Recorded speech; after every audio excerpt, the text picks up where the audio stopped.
And we are live. Welcome to another episode of Business Focus Live with me, John, where we talk about business related topics as well as news from here and around the world. If you're new to this channel, don't forget to subscribe and let's get started.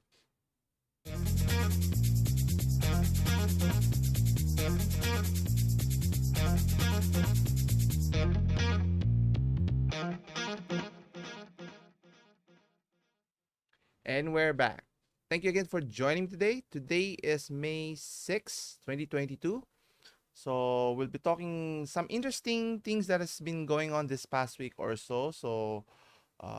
One of the topics we'll be discussing is how TikTok, one of the biggest or popular social media platforms currently today, is making a killing in terms of generating maximum digital ad revenue, which is, causing a lot of concerns for other platforms as well. You have obviously Facebook, who relies heavily on digital ad revenue, as well as YouTube, which is owned by Google here.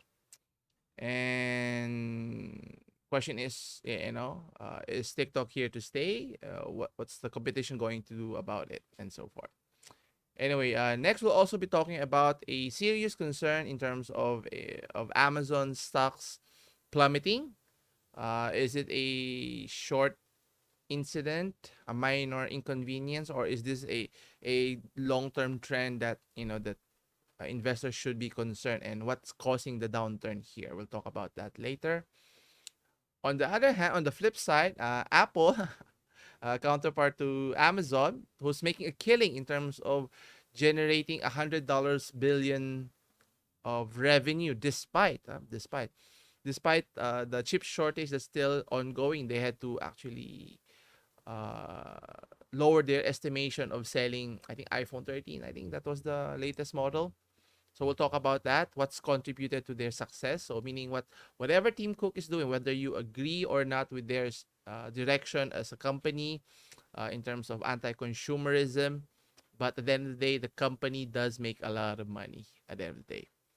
Anyway, next we'll be talking about, for in terms of entertainment, how a South Korean DJ was kicked off the flight for reasons. We'll talk about as to why. And obviously, just because you're a big TV personality, where you're an actor, a musician, or in this case, a DJ, does it give you free reign as to whatever you want to do, unless you own the airlines? But that, in this case, I think she was boarding a commercial flight, so obviously you're beholden to the company's policies here. So we'll take a closer look at that as well. And lastly, we'll be talking about how a lottery winner, Powerball jackpot winner, it's not what it's cracked up to be, in a sense that obviously winning the lottery is tremendous, but you will not get the entire amount, so to speak, because Uncle Sam has to have his share of the winnings here. So we'll talk about that in a bit. Anyway, so for our first story, as mentioned, TikTok is dominating its earnings in terms of digital advertising. Obviously, the popularity of the platform is enabling them to capitalize on making a lot of making a killing in terms of digital ad revenue, and this is a big concern for the other competitors here. So let's take a closer look. Or what's it? There you go. So as you can see here, according to techtimes.com, TikTok is dominating the earnings with regards to its digital ad revenue, and the other companies, that the other tech giants, as mentioned, Google's YouTube as well as Facebook, is struggling to compete. Now, why is that so? Uh, it mentions here in the article that there are larger threat than others would like to admit, even though it's a short form media. But again, if it's what's the trending, what the consumers demand or prefer, they will always gravitate to the next trending thing. Think about it, years or decades past, it used to be Friendster was the preferred platform for social media. Then Facebook came around. Then you have Twitter. Then you have Instagram. Then now TikTok is at the forefront of social media interaction here. And according to CNBC, the low revenues for the said platforms is attributed to the rising inflation. That's one of the reasons. Another is the war between Russia and Ukraine. And then another issue that's mentioned is the Apple's privacy changes, and which we'll talk about Apple in another related article also. And the general pullback in ad spending. Now, obviously, many of those things coupled together, and obviously the rise and popularity of TikTok has enabled them to capitalize on their popularity, since tens of millions of people are regularly using their content. Even I haven't is seriously considering using their platform, but I'm still deciding how to do that in regards to the content that I'm providing here in the channel here. But obviously, for the rest of us, a lot has made a killing out of it, and obviously, the short format is very appealing to the people who's using the platform, and making it easy for the users, the content creators, to capitalize on this. And obviously, the monetary rewards for the content creators, if it's easy enough for them to generate a substantial earnings, a decent living, not like how YouTube is making it more difficult and making it less informative, so to speak, with a lot of changes, not for the betterment, but for the complete opposite, actually. But anyway, so let's read further. So TikTok now is the world's third largest social media, according, uh, where was it? There you go. TikTok is the world's largest social media network in 2021, only behind Facebook, which obviously Facebook shift to augmented reality has been faltering, because who wants a augmented reality, which we were discussing just a few days back, and in investing heavily on that, thinking that it would turn around. I don't see that coming, and as I mentioned in the video also, unless they can replicate how the film Ready Player One, encapsulates AR experience. If Facebook cannot do that, I don't see them, prospering in that endeavor. Then you also have Instagram, which is, also owned by Facebook, but it used to be Instagram was known for more on photo contents. Now they're trying to do a mishmash of things, which is kind of sad in a sense that they're trying to be like TikTok, but obviously, what connotes when you think of Instagram, where you post photos here that people can share and enjoy, but trying to do too many things can be confusing, which is obviously is backfiring in a sense to the core business, which is what Instagram was known for, and even Facebook. Another is mentioned that based on insiders intelligence forecast, TikTok will garner 755 million monthly users globally by 2022. So that's a lot of users, actively using their network, and obviously that creates a large chunk of opportunity for businesses to capitalize on it by generating ad revenues or advertising in their platform, so that they can entice the users to buy their products or services depending on their preferences. And obviously tapping into the creators themselves would be tremendous, similar to how other platformers are doing, like in YouTube, partnering, sponsoring the video, in this case sponsoring the content would make a significant uh, improvement, or revenue stream, not just for the advertisers themselves, the platform, but as well as for the content creation. And obviously, how much of a share of the content creators get should be a larger portion, rather than what YouTube is implementing. I think more than 50%, and the users only get 47%. I could be wrong there, but obviously the platform is YouTube's domain, but should they get almost more than 50% of the share of the revenue, or should it be lower, so that it would encourage more content creators to endorse the platform, or the product, or whatever they're trying to promote? And as the data has shown, that whichever platform people tend to gravitate tends to generate the most revenues here.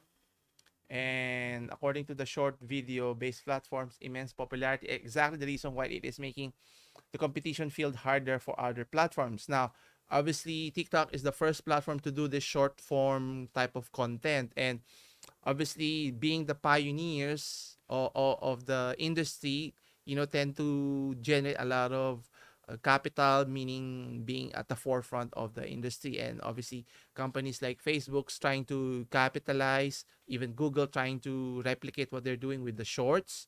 And is it Reels? Facebook Reels. I forgot what the Facebook uses for the short form. But anyway, at the end of the day, they're just copycats at the end of the day. So, and again, it tends to veer away to what their main core businesses was all about, and trying to do too much of one thing, can be too confusing. And obviously, yeah, TikTok is just known for that particular medium, and it works for them tremendously here.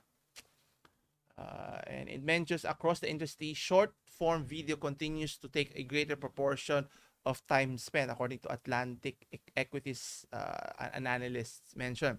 And it just goes to show the preference of our current consumers here, especially our current young generations preferring short form video because of their limited time. So that could be an advantage, obviously, for the platform, but disadvantage in a sense that people's engagement is not easily retained. Imagine, 10, 20 years ago, where people are so reliant on content only on TV networks in your television. Now, with the advent of the internet, making it more accessible, easily to watch content at any time that you want. So, meaning we get to choose as to what forms we want to consume, at what time and at what day. And obviously, for advertisers, they better strategize appropriately, specifically if they're going to target a specific demographic audience, not just catering to everyone, which is a recipe for disastrous result here. And obviously, the traditional form of media is now, I won't say obsolete, but it's becoming more and more apparent that digital revenue targeting your demographic segment is the key of the future, using analytics or data analysis to expedite that process, which is what many of the tech companies are doing currently, whether it's Facebook, Amazon, or even Google here. And they go on to mention that primarily driving the benefit and benefiting from this trend has been TikTok, as mentioned, with some concern that this was creating a competitive challenge for Meta. But I'm not, I'm not, uh, I'm not pitying Meta for lagging behind. Obviously, as with any products or service, especially more in the technology realm, that if companies don't continue to innovate for the betterment of the public, for the consumers, or for the what do they call this, for the people that uses the social media platform, if it's not better, it's not significantly better, no compelling reason to use. So people would, that's why it makes sense why for the first time in several decades, that Facebook's new user downloads has been on the decline, meaning people have stopped gravitating towards their platform but using other alternatives, as mentioned here. And obviously, the question here is, what is Facebook going to do, or Meta is going to do here? Obviously, they've so it is real, so it's right. So they're trying to combat TikTok's short format by creating Facebook's Reels as well, to challenge the short video market. But I think by doing that, it's already too late, because if your core market in Facebook is not using the short format video, what makes you think that they're just going to suddenly shift to a different type of format, while TikTok obviously is a totally new format that focuses primarily on one aspect, which is on short video alone. And obviously, don't get me started with what Facebook is dealing with regards to its monopolistic practices in data privacy, selling our information to third-party companies is a whole can of worms for another discussion here. And then obviously, their main revenue is generated through the advertisement, or the digital ads, as mentioned here.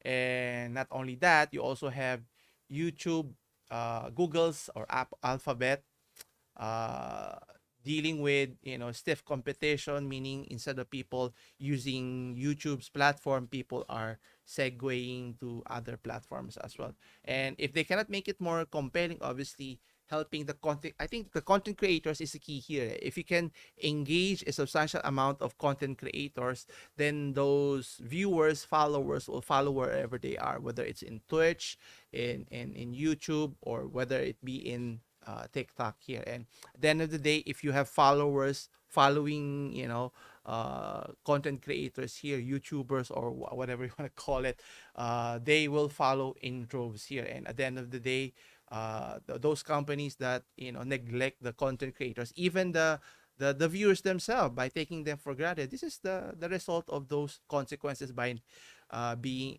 by mismanaging, prioritizing personal agendas, focusing more on social wokeness is a dangerous thread, because obviously that tends to go up and down depending on the cycle, on the story at hand here. But we'll see how this pans out. And obviously this is tremendous for the company TikTok, which is, I think, owned by ByteDance, which is, it's a big company that has a lot of footprints in many industries, not just in the social media, but in the gaming scene as well. So we'll see how the others are going to compete. Will Facebook's Reels or YouTube's Shorts will be an effective way to combat what TikTok is doing here? Anyway, continuing with our story. So next we'll be talking about how a company like Amazon, that is beholden to shareholders, that they are expected to continue to perform. Otherwise, that does not bode well if you're the CEO. Obviously, being a publicly listed company, you're expected to generate substantial revenue and increase the value of the company in the long run and year on year. And this is what a surprising turn of events that, according to TechCrunch.com, it mentions here that it's the first time that the companies or Amazon stock plunges to a 2-year low following its first quarter loss. Now, what contributed to that? So let's take a look.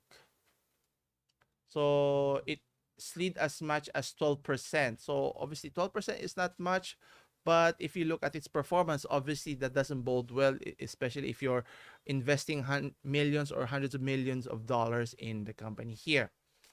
So the company reported a loss of almost $4 billion, so a share of a little over $7.50, with a reported profit of $8 billion, compared to last year's $8 billion profit, and almost $16 per share. So that's a severe drop if you were looking at it. So what led to this decline? And is it because of low demand for their services? Which I don't think so, because at the end of the day, people still need what do you call this? People still need their what do you call this? Their services, their products to be transported from from one place to another, and Amazon has cornered that market in terms of offering that services here. Question is, let's see, let's look further. Wait, what tech is it? Yeah. Where's the?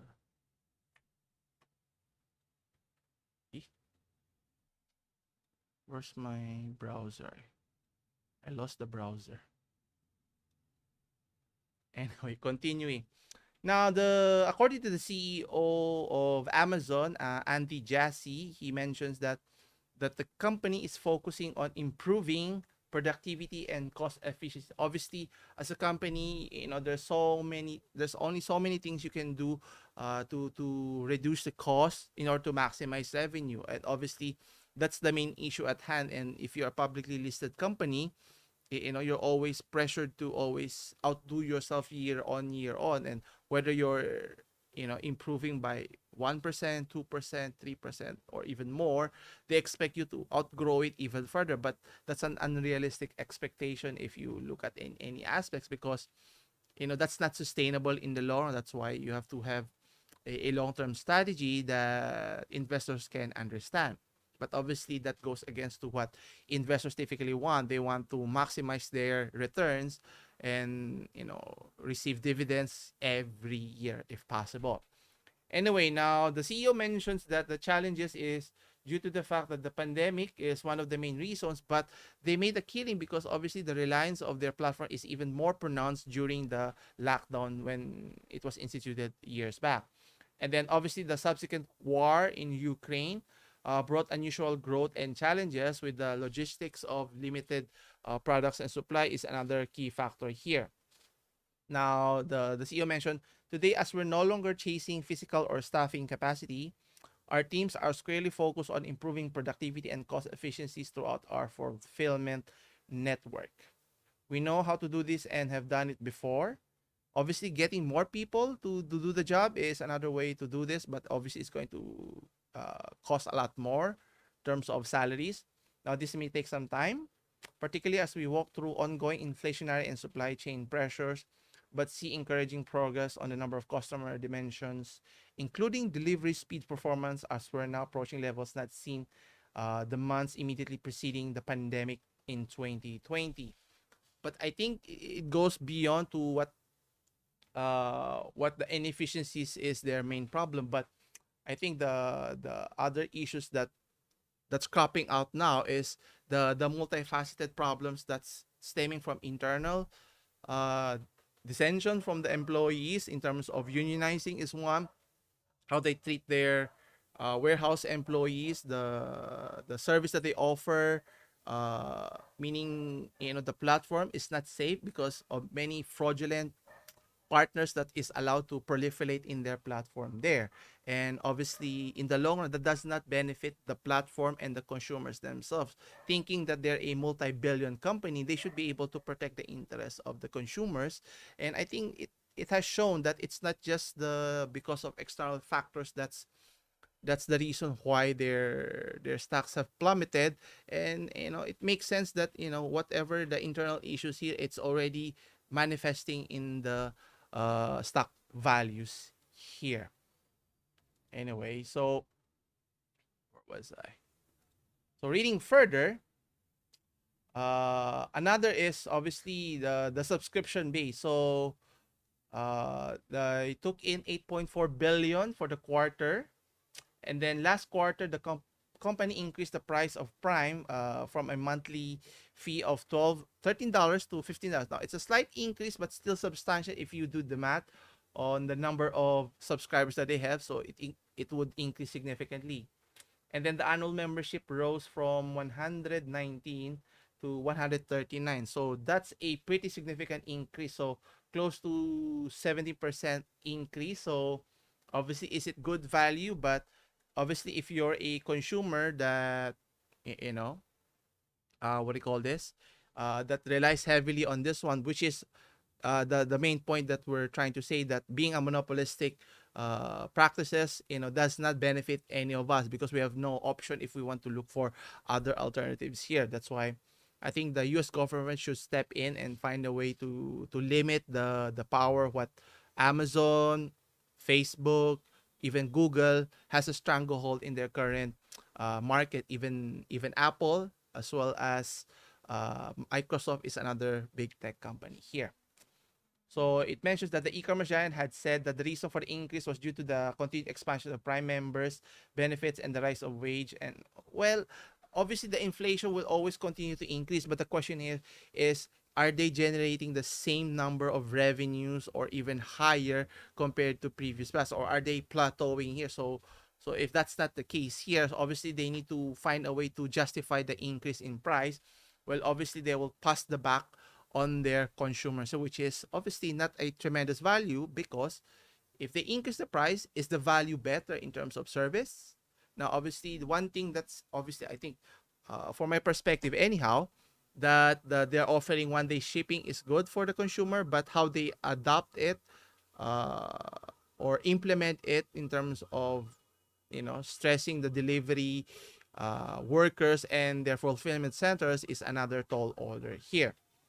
Anyway, that see here. So as part of its early quarterly earnings, Amazon has announced that Prime Day will take place in June this year in more than 20 countries. So they're a worldwide company, and I think one of the topics that we've discussed also in the past, that how they waste a lot of return items, which is, I think they should look at it as to how they can reshuffle that or bring it back to the market so that it doesn't get wasted, with ton, tons and tons of items, especially smartphones, tech gadgets that's being wasted because of simple defect of sorts that can be still reused or sold in the market here. Anyway, we'll see. On the other hand, speaking of tech companies, so here on the other hand, Apple is making a killing in terms of how are they able to still generate millions or billions of dollars despite what uh, the pandemic or the environment has thrown into them. And people working at home, working from home, demand for products is obviously going to slow down, and with the chip shortage, that should have a dent in their revenue, right? But that's not the case here. So if we were to look closely, according to techspot.com, it mentions Apple reports almost 100 billion in revenue so far this year, so beating expectations. So meaning they're doing a tremendous job of what they're doing, meaning pushing out new products, and loyal Apple users are are gobbling up their products, regardless of, for me anyway, if the product provides tremendous value, because obviously they keep on increasing the price, which does it warrant the increase of price, can be debated. But let's take a closer look here. So Apple just had a record-breaking March quarter with impressive revenue growth when it comes to its services. The Mac computers, obviously a very popular one. iPads, on the other hand, didn't do so hot as they face significant supply chain issues due to the new pandemic waves in Asia. So I'm not into tablets anymore, since our smartphones tend to be a do-it-all device here. And as you can see, Apple reported a 97 billion in revenue, a 99% increase over the year. So, sorry, 99% increase. My mistake. So, despite the current conditions in our market, they're able to generate better results compared to the year before. Netting them a profit of 25 billion, netting almost $1.5 of earnings per share. So meaning, whatever strategies Tim Cook is implementing to stabilize what the pandemic has brought upon many companies, some to worst case scenario, shutting down forever, they just keep on trudging along and moving along so that it can move past and even surpass many expectations. Now, what's interesting is Apple does not report units of sales of its products. So the question here is the sales due to the products that they're selling, or the other businesses that is tied up to their main company? Now, providing a breakdown of revenue by category instead. So you have iPhones continue to be the company's biggest earners, tallying $50 billion. So increase of almost 5.5% year-on-year revenue in quarter two. Then you also have Mac, made Apple 10 billion. So not as big, but it's up by 14%, meaning investing on their own CPU has made tremendous benefit in the long run, not relying too much now on Intel, which a big mistake on Intel for taking it for granted. So now it emboldens Apple as a company to find ways to improve their products internally, which is good for consumers, but bad in a sense, because again, you're still stuck in that dilemma. You can only buy a unit that is not upgradable, whether it's your storage or even your RAM. But you have to live with that if you live in that ecosystem. And as the data shows, Apple is making a killing in their products as well. Another revenue stream for the company is the wearables, which brought in 8.8 billion, which is up by 12%. Again, So if you notice, Apple has made tremendous effort to uh, how you call it, to develop an ecosystem that people will use all of their products for the many functions here. Now, obviously, for wearables, you have watches, but for me, I like watches that has basic functions, and obviously, connecting it to your smartphone would be tremendous. But again, it has limitation. But at the end of the day, 8 billion is 8 billion still here. So the services category set an all-time record revenue of almost 20 billion, up by 17% compared to last year. Now, on the other hand, obviously not everything is good news. The iPad revenues were down 2% compared to just 7.6 billion the year before. So meaning the public has spoken. I mean, people are interested using iPads because you made your smartphone so tremendous. Why would people buy iPads anymore? And if they're going to buy a tablet, why not buy a laptop instead? Which makes, so the iPad is somewhere in the middle, which I don't know. If you don't need a laptop, maybe a tablet or would make sense. But if you don't want to have a tablet, something more powerful, then why not buy an Apple MacBook Air or Pro in that case here. Now, according to the CEO Tim Cook, mentions that the middling performance of its tablet business on the significant supply chain it faced during the, well, if it's just the supply chain, that could be a reason. But again, the popularity of iPads, is it still increasing, or I have a strong feeling that it's on the decline because of what a smartphone can offer similar to what a tablet is. The only difference is obviously a tablet is much larger, much bulkier. But if you have a smartphone, which I have, I think I could live with it. And if I do need a big screen, then I would use either a desktop, what I'm using now, or I might use a portable laptop instead here. Now, obviously, Apple has other businesses as well, offering services, which includes the Apple App Store, which is the main contention for their monopolistic activities. Then you have the iCloud, the Apple Music, Apple TV. So you can see here they're trying to consolidate not just the hardware products, but also software as well. So trying to consolidate their position as the preferred platform or medium here. Now, is that good for the consumers? I don't think so, because unless you offer something comparable, that's why Android versus Apple is good. But again, you only have two platforms that you have to choose from. So if you don't play nice with those two platforms, you have no other options as well here.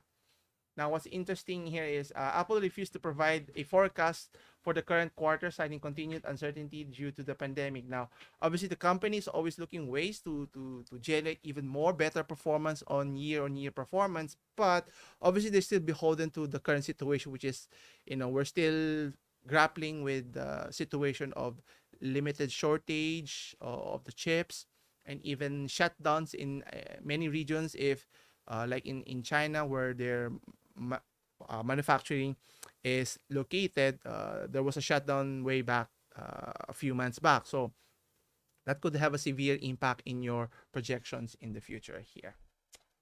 We'll see, if they can continue this march to domination. Anyway, next, speaking of entertainment here, so a South Korean DJ, I'm not familiar with this person, but you may know her, was kicked off an airline due to offensive wearables in your clothes. I don't tend to wear them nowadays. But here, according to insider.com, so let me share here. So, a South Korean DJ was kicked off an American Airlines flight and stooped half naked in front of other people. Now, I don't know about being half naked is the right course of action. If you don't want them wearing offensive pants there, they could have done a better job of dealing with the situation here. And as you can see here in the photo, it's a very expletive message here. And obviously, this could have been done much better, to the point that if, obviously this is the price you pay if, if you're beholden to the companies or airlines policies here. Anyway, so let's read on further. So the person we're talking about is DJ Soda. If you're familiar with her, she was kicked off flight because of her sweatpants found to be inappropriate and offensive. Now, could she have just covered it up so that it won't cause any issue, or maybe he could have asked her to change pants before boarding the flight? Then I think that would have addressed the issue so that it doesn't make any commotion. Obviously, this does not give you any positive points in PR perspective here if you're trying to delay the flight or antagonize your passenger, and obviously it disrupts the whole boarding the flight and so forth. Anyway, so it was mentioned that DJ Soda, what's worse here, that the person, Miss Soda, DJ Soda, stood half naked in front of others are being harassed into taking off the pants. They could have done that in the privacy of a toilet or in a bathroom, so that it doesn't cause a lot of headway here, which is not good if you're the airline company. What's the name of the airline company here? Yeah, so American Airlines should take notice of this. This is not how you do customer service. If you're trying to promote your airline, this is not the way to do it.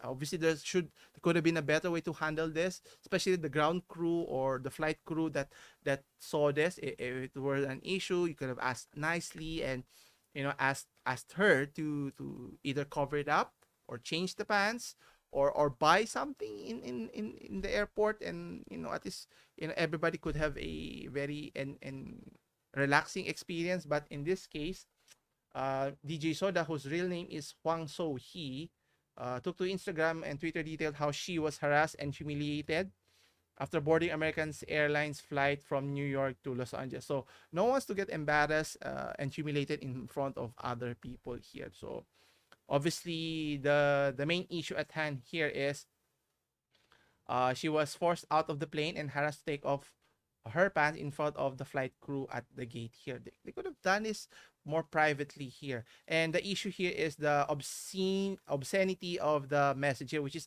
I think it's reasonable for the flight crew, if they had such a policy, to say you're not allowed to do this, or when they were boarding, who noticed this anyway? Was it the flight crew, or was it one of the passengers here that took offense here? And if it's a policy, then they should stick with it, but do it a much better way rather than cause a commotion, because I don't think that's going to be a good light for the company as a whole, that you're here to provide a service, and the service that you're providing is not tremendous here. So you're telling me you can't even do a simple ask the person, can you please change your pants or cover it up so that it doesn't offend other people, of things of that nature here. And the sad fact is, it happens the way it did. So now we're talking about it. So hopefully people out there, regardless if you're a private citizen or a TV personality, a famous person, maybe you can get away with it. But for the majority, obviously you have to be mindful, especially in which country you hail from or going to, because other nations might take offense and you might be jailed at the worst possible time there.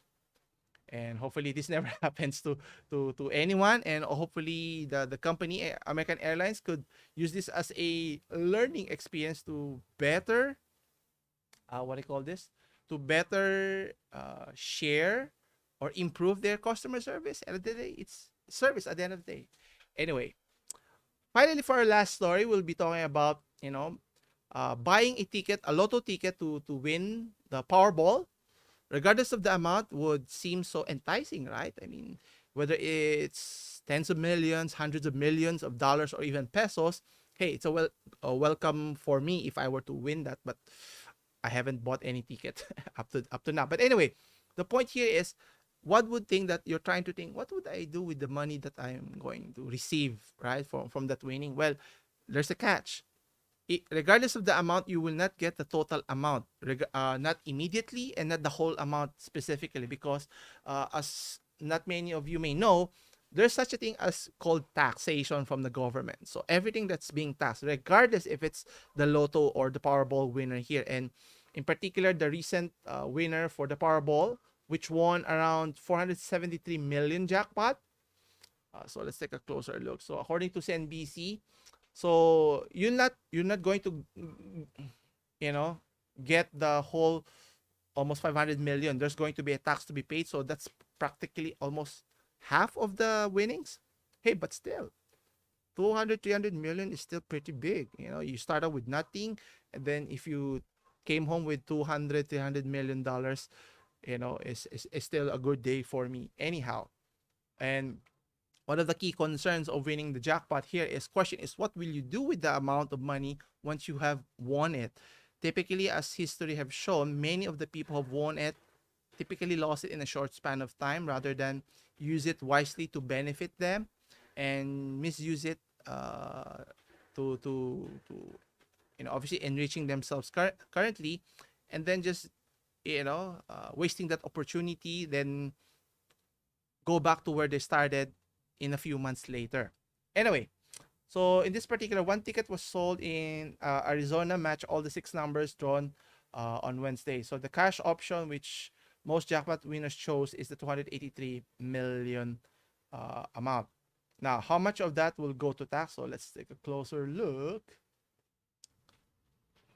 Wednesday, the Powerball drawing resulted in one ticket matching all 6 numbers that landed almost 500 million, $500 million. No, the amount was higher than originally anticipated due to strong ticket sales. Now, obviously, sales for Lotto, whether in the United States or here in our country, will always be high because of the dream of being able to win the Lotto.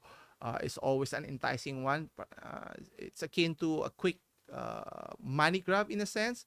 But as you may notice, many have already been, you know, buying the Lotto every day in, day out for weeks on end, months, or even years, to futile results.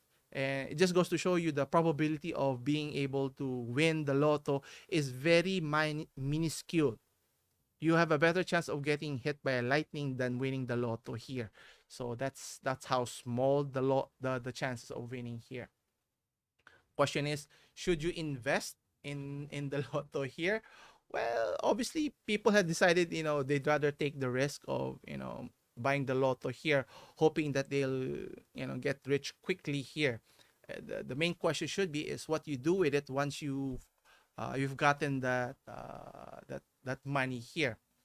And obviously, that will always be the question here. Now, the tax rate, the top federal rate is about 37%. So I was stand corrected.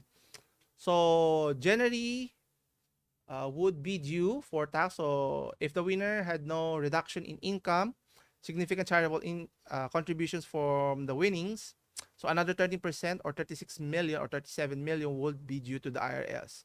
So all in all is roughly a little over 100 million. So not 50%, but still, you know, when you started with zero and then you got still, however how many hundreds of millions you're still left with, you know, I think it's a pretty good deal if you're lucky enough to win it. Question is what you do with it will be the key at the end of the day.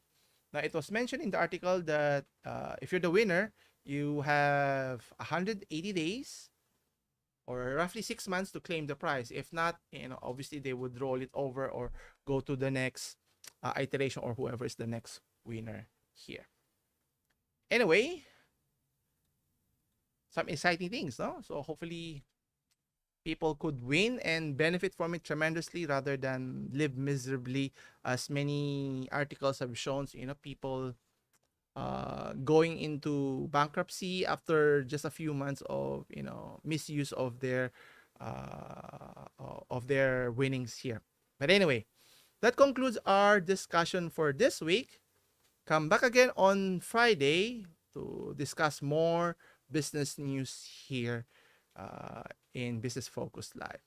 As always, I leave in the link in the description if you're interested in checking out the full article. As always, don't forget to help support the channel. We're trying to get to 1,000 subscribers here. So help support the channel by hitting the like and subscribe button. You can also hit the share button so more people can see the content that we have here. You can also check out my other videos. You also have business update, you know, very interesting conversations with regards to, you know, topics that we've discussed in the past. And what's the update? Actually, the one we discussed this week regarding Meta's plan to conquer the augmented reality has failed miserably. Are they still going to pursue that? Who knows? And next week, that's going to be an interesting one. So I'll be discussing regarding the plight of that is the Brooklyn Nets. So did Kyrie Irving's decision to stay unvaccinated benefited him in the long run and the team? We'll talk about that also next week. So stay tuned for that one. Anyway, as always, I'll see everyone next week. Same time, same channel. Take care.